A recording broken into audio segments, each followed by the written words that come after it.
An honorable student demonstrates many virtues. He shows strength, cunning. Most of all, he shows wisdom and respect.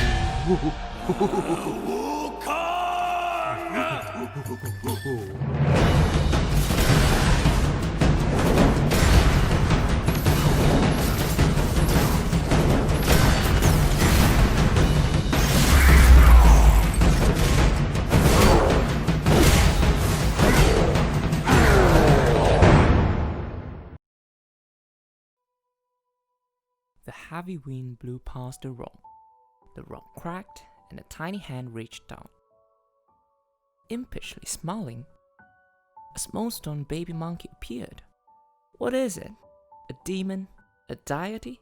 Or simply a monkey? Hi, I'm Joey. Welcome back to another episode of Not Just Games. Fascinating, isn't it? The mystical birth of Sun Wukong, single-handedly the most popular Chinese mythical character across all types of medium, especially video games. You might know him as Son Goku, Wukong, the Monkey King, or just Monkey, as the early Western translator to Journey to the West novel called him.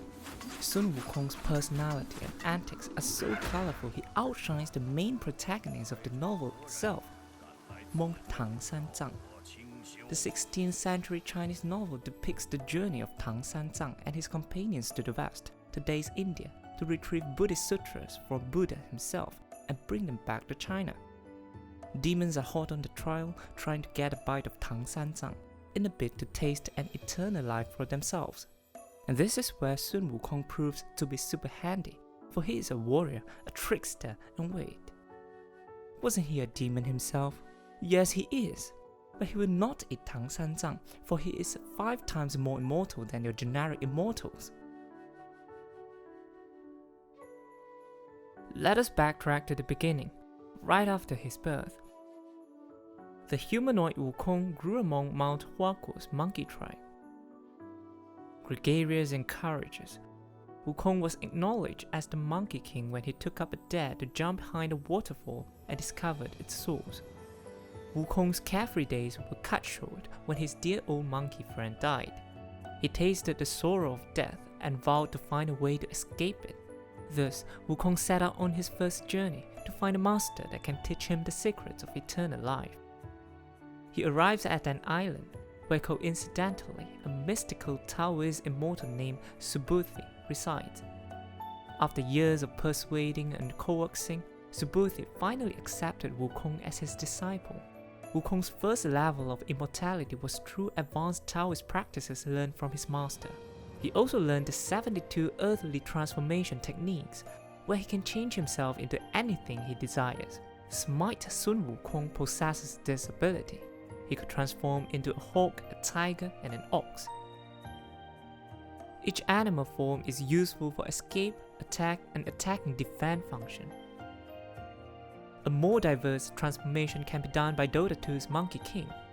In Dota 2, Monkey King can change into anything, including a banana, by his mischief ability. Wukong then returns to his island and establishes himself as a strong and influential demon. Pumped up with his new status, Wukong heads to the palace of the Four Seas Dragon King. He asks for a treasure weapon suited to his skills, but was flatly refused. Livid, Wukong bullied the Dragon King into submission with a show of his capabilities. The Eastern Seas Dragon King gifted Wukong the golden banded staff, Ru Yi Jinggu Bang. The staff can be lengthened and shortened according to Wukong's whims. It is a signature weapon for Wukong, as we can see in games like Dota 2, Smite, Paragon, Warframe, and many more. Well, Fortnite Wukong wielded a dragon axe. Wukong then asked for an attire to go with his weapon. He was then gifted with a golden chainmail shirt, a phoenix feather cap, and cloud walking boots.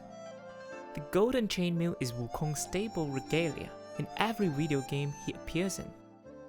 Warframe Wukong, a third-person action shooter set in a sci-fi world, had a cool representation of the phoenix feather cap. On Wukong's head, the two phoenix feather adornments were represented by two luminous blue streaks that flowed behind awesomely whenever Wukong moved. The cloud walking boots is another Wukong signature. Interestingly, it was not the boot itself, but the clouds that became the focal point of his signature. Paragon Wukong has an ability called Cloud Walker, Somersault Cloud for Smite Wukong, and yes, another Cloud Walker for Warframe Wukong. Returning home after his Dragon King extortion mischief, the local demons formed alliances with Wukong in awe. Understandably, the Dragon Kings lodged a report on Wukong's extortion to the Jade Emperor. Wukong's crime towards another king was punishable by death. The King of Hell sent his official to take away Wukong's soul while he was asleep one night. Enraged, Wukong entered the King of Hell's palace and erased his name and other monkeys that he knew from the Book of Life and Death. And that was how he managed to gain his second immortality. The Dragon King and the King of Hell proceeded to lodge a second report towards Wukong's misbehaviors. The Jade Emperor tries to keep Wukong's mischief in check by granting him the title Protector of the Horses. Simple Wukong was content with the title. However, he later found out it was merely being Heaven's stable boy. Enraged, Wukong retaliated by letting loose the palace horses and setting the stable on fire. He returned home and defiantly proclaimed himself as the great sage, Heaven's equal. The highly offended Jade Emperor nearly launched a military campaign against Wukong had it not been for the advice of his counselor, Goldstar. Goldstar entreats Jade Emperor to acknowledge Wukong's self-proclaimed title and to bring him back to the heavens, making it easier for him to be monitored. Once in the heavens, Wukong was given the title Guardian of the Heavenly Peach Garden. Of course, peach-loving Wukong wasted no time to sample the peaches. And that was how he attained his third immortality, by eating the peaches of immortality. When he was not invited to the Queen Mother's royal banquet, Wukong realized that once again he was given an empty title. He sneaked into the banquet by impersonating an invited deity and drank heaven's wine, which of course granted him immortality for the fourth time. In a tipsy state, Wukong wandered around the palace and ate Lao Tzu's pill of longevity. Yep, that's how he became an immortal for the fifth time. The Jade Emperor loses his cool and immobilizes his army. Wukong's 5 levels of immortality saves him from various attempts on his life. He even defeated Nechia and can hold his own against Shen, the best general in the heavens. By this time, Wukong went to see the Jade Emperor and proposed himself as a new Jade Emperor. At his wit's end, the Jade Emperor seeks help from the Buddha himself. Buddha bets with Wukong that he cannot escape his palm. Accepting the challenge, Wukong flew to what he thinks as the end of the earth. He saw 5 pillars and scribbled on one of them to prove he's been there, and might have peed on another. He flew back to Buddha, only to find out that the 5 pillars were Buddha's fingers and Wukong never left his palm. As punishment, Buddha imprisoned Wukong under a mountain. 500 years passed before the monk Tang Sanzang recruited Wukong to his body in the journey to the west. To control the unruly Wukong, Guan Yin presented Tang Sanzang a gift from Buddha, a magical headband that can never be removed. Whenever Wukong misbehaves, Tang Sanzang recites a sutra and the band would tighten, causing Wukong a head-splitting headache. Together with their other companions, Wukong fought and protected Tang Sanzang from demons, bandits, and other danger during the journey. They faced 81 hardships before successfully returning to China.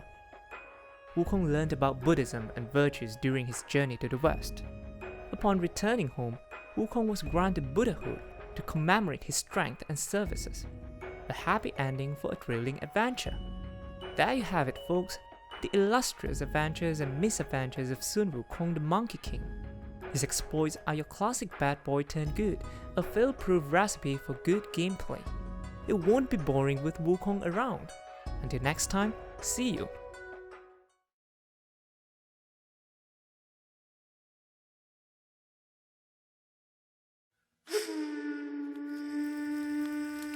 你们一定都听过关于他的故事。有人说，他帮唐僧取到了真经，封了斗战胜佛，从此留在了灵山。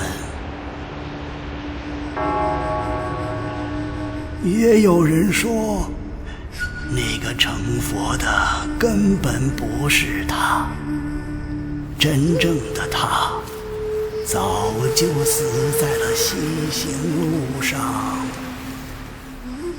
还有人说，西游从来都没有发生过，他只不过是说书人杜撰的一只猴子。